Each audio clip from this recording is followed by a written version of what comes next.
आइए सुनिए गबन भाग 7।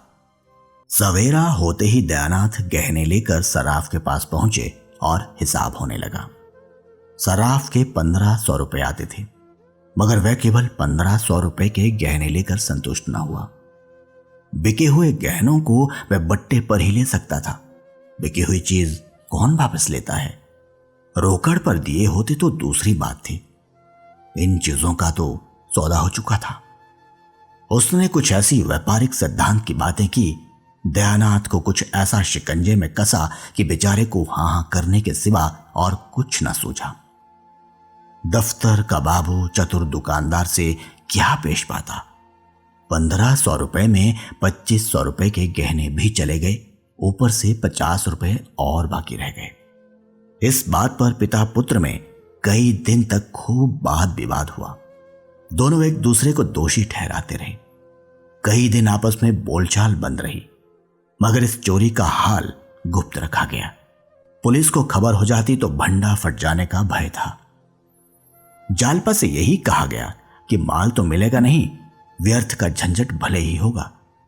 जालपा ने भी सोचा, जब माल ही ना मिलेगा तो रपट व्यर्थ क्यों की जाए। जालपा को गहनों से जितना प्रेम था उतना कदाचित संसार की और किसी वस्तु से न था।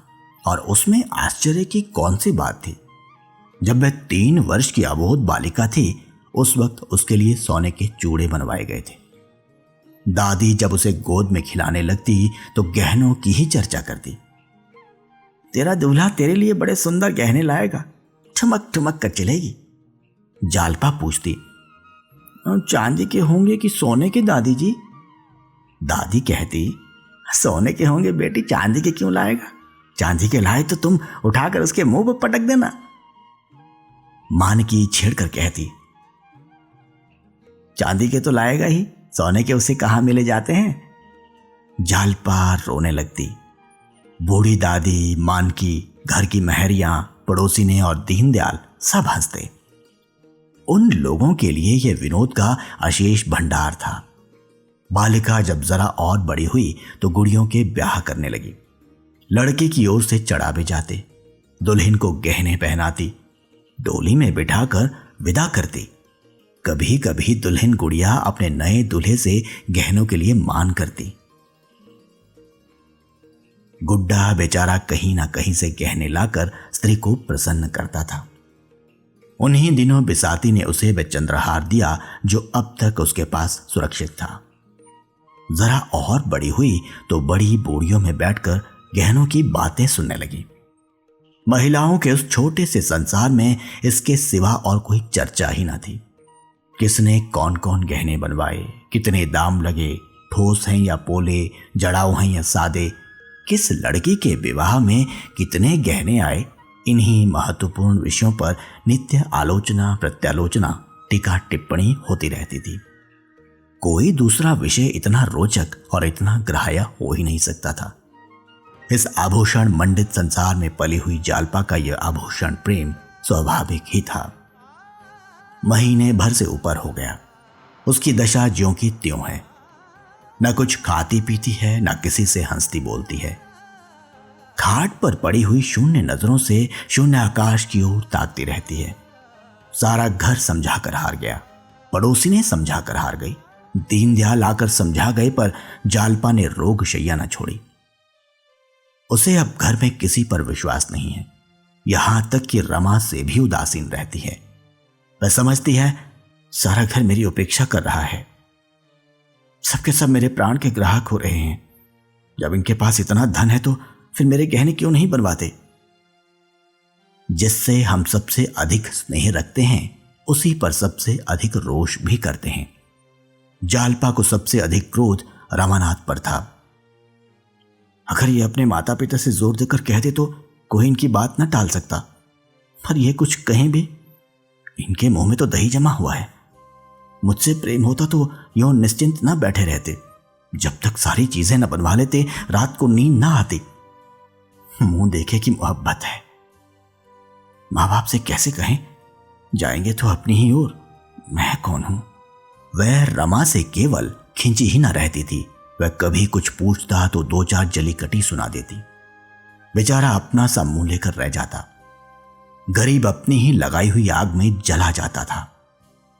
अगर वह जानता कि उन डींगों का यह फल होगा तो वह जबान पर मुहर लगा लेता। चिंता और ग्लानि उसके हृदय को कुचले डालती थी। कहां सुबह से शाम तक हंसी कह कहे सैर सपाटे में कटते थे, कहां अब नौकरी की तलाश में ठोकरें खाता फिरता था। सारी मस्ती गायब हो गई। बार बार अपने पिता पर क्रोध आता। यह चाहते तो 2-4 महीने में सब रुपए अदा हो जाते, मगर इन्हें क्या फिक्र, मैं चाहे मर जाऊं पर यह अपनी टेक न छोड़ेंगे। उसके प्रेम से भरे हुए निष्कपट हृदय में आग सी सुलगती रहती थी। जालपा का मुरझाया हुआ मुख देखकर उसके मुंह से ठंडी सांस निकल जाती थी। वह सुखद प्रेम स्वप्न इतनी जल्दी भंग हो गया। क्या वे दिन फिर कभी आएंगे? 3,000 के गहने कैसे बनेंगे? अगर नौकर भी हुआ तो ऐसा कौन सा बड़ा ओहदा मिल जाएगा? 3,000 तो शायद 3 जन्म में भी ना जमा हो।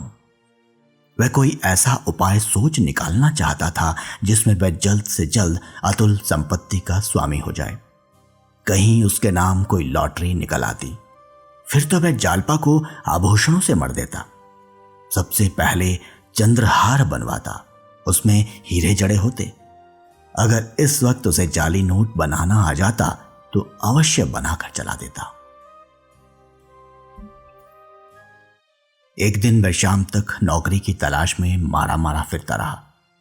शतरंज की बदौलत उसका कितने ही अच्छे अच्छे आदमियों से परिचय था, लेकिन वह संकोच और डर के कारण किसी से अपनी स्थिति प्रकट न कर सकता था।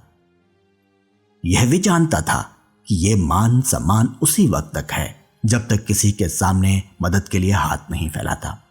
या आन टूटी फिर कोई बात भी न पूछेगा। कोई ऐसा भला मानुस न दिखता था जो कुछ बिना कहे ही जान जाए और उसे कोई अच्छी सी जगह दिला दे। आज उसका चित्त बहुत खिन्न था। मित्रों पर ऐसा क्रोध आ रहा था कि एक एक को फटकारे और कोई आए तो द्वार से दुत्कार दे। अब किसी ने शतरंज खेलने को बुलाया तो ऐसी फटकार सुनाऊंगा कि बच्चा याद करे। मगर वह जरा गौर करता तो उसे मालूम हो जाता कि इस विषय में मित्रों का उतना दोष न था जितना खुद उसका। कोई ऐसा मित्र न था जिससे उसने बढ़ बढ़कर बातें न की हों। यह उसकी आदत थी। घर की असली दशा को वह सदैव बदनामी की तरह छिपाता रहा, और यह उसी का फल था कि इतने मित्रों के होते हुए भी वह बेकार था। वह किसी से अपनी मनोव्यथा न कह सकता था, और मनोव्यथा सांस की भांति अंदर घुटकर असह्य हो जाती है। घर में आकर मुंह लटकाए हुए बैठ गया। रामेश्वरी ने पानी लाकर रख दिया और पूछा, आज तुम दिन भर कहां रहे? लो हाथ मुंह धो डालो। रमा ने लोटा उठाया ही था कि जालपा ने आकर उग्र भाव से कहा, मुझे मेरे घर पहुंचा दो इसी वक्त। रमा ने लोटा रख दिया और उसकी ओर इस तरह ताकने लगा मानो उसकी बात समझ में ना आई हो। रामेश्वरी बोली, भला इस तरह कहीं बहू बेटियां विदा होती हैं? कैसी बात करती हो बहू? जालपा, मैं उन बहू बेटियों में नहीं हूं। मेरा जिस वक्त जी चाहेगा जाऊंगी, जिस वक्त जी चाहेगा आऊंगी। मुझे किसी का डर नहीं है। जब यहां मेरी कोई बात नहीं पूछता तो मैं भी किसी को अपना नहीं समझती। सारे दिन अनाथों की तरह पड़ी रहती हूं, कोई झांकता तक नहीं। मैं चिड़िया नहीं हूं जिसका पिंजड़ा दाना पानी रखकर बंद कर दिया जाए। मैं भी आदमी हूं। अब इस घर में क्षण भर भी न रुकूंगी। अगर कोई मुझे भेजने न जाएगा तो अकेली चली जाऊंगी। राह में कोई भेड़िया नहीं बैठा है जो मुझे उठा ले जाएगा, और उठा भी ले जाए तो क्या गम, यहां कौन सा सुख भोग रही हूं। रमा ने सावधान होकर कहा, आखिर कुछ मालूम भी तो हो, क्या बात हुई? जालपा, बात कुछ नहीं हुई। अपना जी है, यहां नहीं रहना चाहती। रमानाथ, भला इस तरह जाओगी तो तुम्हारे घर वाले क्या कहेंगे? कुछ ये भी तो सोचो। ये सब कुछ सोच चुकी हूं और ज्यादा नहीं सोचना चाहती। मैं जाकर अपने कपड़े बांधती हूं और इसी गाड़ी से जाऊंगी। ये कहकर जालपा ऊपर चली गई।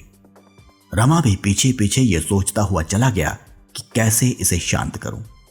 जालपा अपने कमरे में जाकर बिस्तर लपेटने लगी कि रमा ने उसका हाथ पकड़ लिया और बोला, तुम्हें मेरी कसम जो इस वक्त जाने का नाम लो। जालपा ने त्योरी चढ़ाकर कहा, तुम्हारी कसम की हमें कुछ परवाह नहीं है। उसने अपना हाथ छुड़ा लिया और फिर बिछावन लपेटने लगी। रमा खिसियाना सा होकर एक किनारे खड़ा हो गया। जालपा ने बिस्तरबंद से बिस्तरे को बांधा और फिर अपने संदूक को साफ करने लगी, मगर अब उसमें वह पहले सी तत्परता न थी। बार बार संदूक बंद करती और खोलती। वर्षा बंद हो चुकी थी, केवल छत पर रुका हुआ पानी टपक रहा था। आखिर वह उसी बिस्तर के बंडल पर बैठ गई और बोली, तुमने मुझे कसम क्यों दिलाई? रमा के हृदय में आशा की गुदगुदी हुई।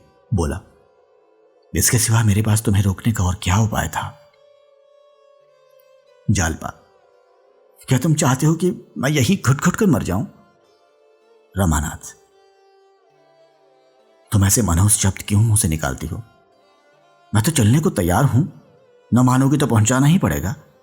जाओ, मेरा ईश्वर मालिक है, मगर कम से कम बाबूजी और अम्मा से पूछ लो। बुझती हुई आग में तेल पड़ गया। जालपा तड़प कर बोली, वे मेरे कौन होते हैं जो उनसे पूछूं? रमानाथ, कोई नहीं होते। जालपा, कोई नहीं। अगर कोई होते तो मुझे यूं ना छोड़ देते। रुपया रखते हुए कोई अपने प्रियजनों का कष्ट नहीं देख सकता। ये लोग क्या मेरे आंसू ना पहुंच सकते थे? मैं दिन के दिन यहां पड़ी रहती हूं, कोई झूठों भी पूछता है। मोहल्ले की स्त्रियां मिलने आती है, कैसे मिलूं? ये सूरत तो मुझसे नहीं दिखाई जाती। न कहीं आना, न जाना, न किसी से बात, न चीत। ऐसे कोई कै दिन रह सकता है? मुझे इन लोगों से अब कोई आशा नहीं रही। आखिर 2 लड़के और भी तो हैं, उनके लिए भी कुछ जोड़ेंगे कि तुम्ही को दे दें? रमा को बड़ी बड़ी बातें करने का फिर अवसर मिला। वह खुश था कि इतने दिनों के बाद आज उसे प्रसन्न करने का मौका तो मिला। बोला, प्रिय, तुम्हारा ख्याल बहुत ठीक है, जरूर यही बात है। नहीं तो 2,500-3 हजार उनके लिए क्या बड़ी बात थी? 50,000 बैंक में जमा है, दफ्तर तो केवल दिल बहलाने के लिए जाते हैं। जालपा, मगर हैं मक्खी चूस पल्ले सिरे के। रमानाथ, मक्खी चूस न होते तो इतनी संपत्ति कहां से आती? जालपा, मुझे तो किसी की परवाह नहीं है जी। हमारे घर किस बात की कमी है? दाल रोटी वहां भी मिल जाएगी। 2-4 सखी सहेलियां हैं, खेत खलियान हैं, बाग बगीचे हैं, जी बहलता रहेगा। रमानाथ, और मेरी क्या दशा होगी जानती हो? घुल घुल कर मर जाऊंगा। जब से चोरी हुई मेरे दिल पर जैसी गुजरती है वह दिल ही जानता है। अम्मा और बाबूजी से एक बार नहीं लाखों बार कहा, जोर देकर कहा कि 2-4 चीजें तो बनवा ही दीजिए, पर किसी के कान पर जूं तक ना रेंगी। न जाने क्यों मुझसे आंखें फेर ली। जालपा, जब तुम्हारी नौकरी कहीं लग जाए तो मुझे बुला लेना। रमानाथ, तलाश कर रहा हूं, बहुत जल्द मिलने वाली है। हजारों बड़े बड़े आदमियों से मुलाकात है, नौकरी मिलते क्या देर लगती है। हां, जरा अच्छी जगह जाता हूं। मैं इन लोगों का रुख समझती हूं। मैं भी यहां अब दावे के साथ रहूंगी। क्यों किसी से नौकरी के लिए कहते नहीं हो? रमानाथ, शर्म आती है किसी से कहते हुए। इसमें शर्म की कौन सी बात है? कहते शर्म आती हो तो खत लिख दो। रमा उछल पड़ा। कितना सरल उपाय था और अभी तक यह सीधी सी बात उसे न सूझी थी। बोला, हां, ये तुमने बहुत अच्छी तरकीब बतलाई, कल जरूर लिखूंगा। जालपा, हम मुझे पहुंचाकर आना तो लिखना, कल ही थोड़े लौट आओगे। रमानाथ,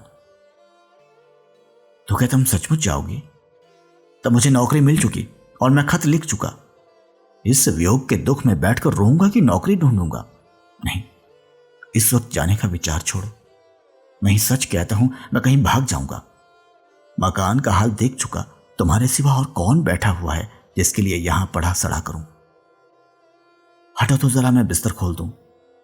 जालपा ने बिस्तर पर से जरा खिसक कर कहा, मैं बहुत जल्दी चली आऊंगी। तुम गए और मैं आई। रमा ने बिस्तर खोलते हुए कहा, जी नहीं, माफ कीजिए, इस धोखे में नहीं आता। तुम्हें क्या, तुम तो सहेलियों के साथ बिहार करोगी, मेरी खबर तक ना लोगी और यहां मेरी जान पर बनाएगी। इस घर में फिर कैसे कदम रखा जाएगा? जालपा ने एहसान जताते हुए कहा, आपने मेरा बंधा बंधा बिस्तर खोल दिया, नहीं तो आज कितने आनंद से घर पहुंच जाती। शहजादी सच कहती थी, मर्द बड़े टोहे होते हैं। मैंने आज पक्का इरादा कर लिया था कि चाहे ब्रह्मा भी उतर आए पर मैं न मानूंगी, पर तुमने 2 ही मिनट में मेरे सारे मंसूबे चौपट कर दिए। कल खत लिखना जरूर, बिना कुछ पैदा किए अब निर्वाह नहीं है। रमानाथ, कल नहीं, मैं इसी वक्त जाकर 2-3 चिट्ठियां लिखता हूं।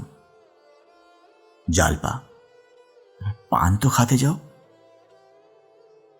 रमानाथ ने पान खाया और मर्दाने कमरे में आकर खत लिखने बैठा, मगर फिर कुछ सोचकर उठ खड़ा हुआ और एक तरफ को चल दिया। स्त्री का सप्रेम आग्रह पुरुष से क्या नहीं करा सकता।